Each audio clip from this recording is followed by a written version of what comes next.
Kami optimis ya, sebagai pelaku usaha, satu-satunya sikap yang utama yang harus kita miliki adalah optimisme dan semangat. Karena ketika optimisme dan semangat, maka kita dapat berkreasi, dapat mendukung, dan dapat juga mengkonkretkan apa yang diharapkan.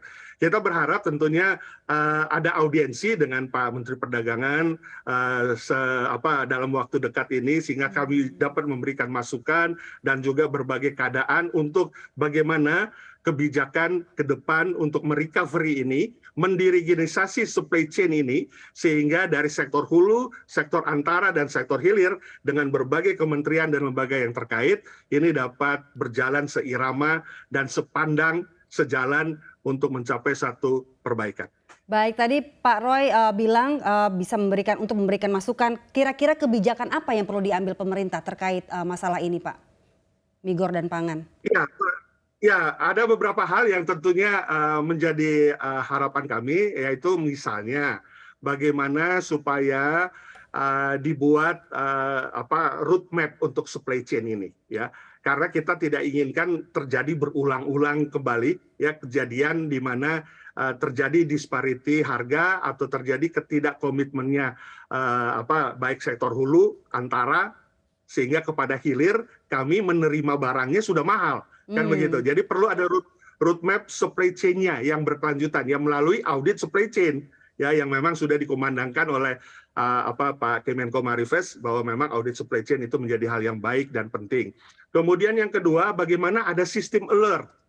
Nah, kita selalu ketahui bahwa komoditi kita memang seringkali tidak dapat memenuhi konsumsi nasional. Ya, saya contoh misalnya kebutuhan daripada daging, ya, kemudian kebutuhan daripada gula, beberapa kebutuhan pokok yang memang harus didatangkan karena memang kebutuhannya itu tidak bisa terpenuhi dari produksi nasional.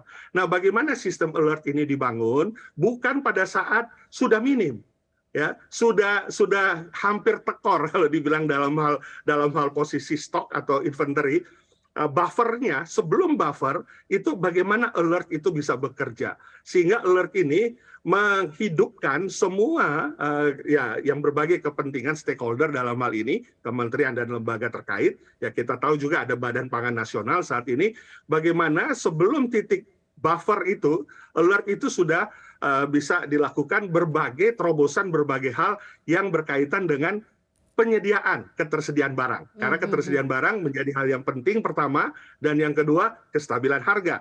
Nah, ketika ada ketersediaan barang, maka kestabilan harga pasti ngikut. Tapi ketika ketersediaan tidak tercukupi, kita bicara hukum ekonomi, supply dan demand, nah inilah yang membuat akhirnya akan berfluktuasi. Nah, kita tidak harapkan tentunya ini berulang, tetapi inilah peran daripada Pak Menteri Perdagangan yang baru untuk bisa dapat membuat roadmap dan juga membangun sistem alert, sehingga bukan saat dibutuhkan, tapi sebelum dibutuhkan, sebelum sampai buffer, itu kita semua sudah dapat harapan atau langkah-langkah konkret untuk solusi dari ketersediaan barang demi kestabilan harga.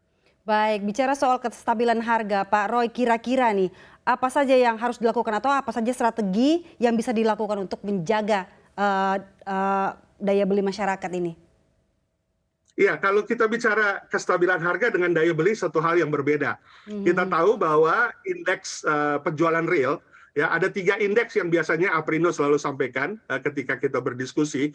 Ketika kita melihat indeks-indeks ini, berarti daya beli atau consumption power itu masih signifikan. Contohnya, indeks penjualan real pada bulan Mei yang lalu itu masih berada di angka yang signifikan 239,7, hampir 240. Ada kenaikan dari bulan sebelumnya, secara bulanan tumbuh 0,2% atau tahunan 5,4%. Kemudian indeks kepercayaan konsumen misalnya, indeks kepercayaan konsumen mencapai 90,3 di bulan Mei, di mana bulan sebelumnya 83,9. Itu menandakan kepercayaan konsumen terhadap konsumsi atau pengeluaran spending untuk konsumsinya masih signifikan. Dan terakhir, PMI kita, Purchase Manager Index kita, di mana angka di atas 50 adalah angka yang paling baik, tentunya di atas moderat. Kita bulan lalu 56,1. Jadi satu sisi yang poin-poin tersebut tentunya masih memberikan gambaran substansi yang baik.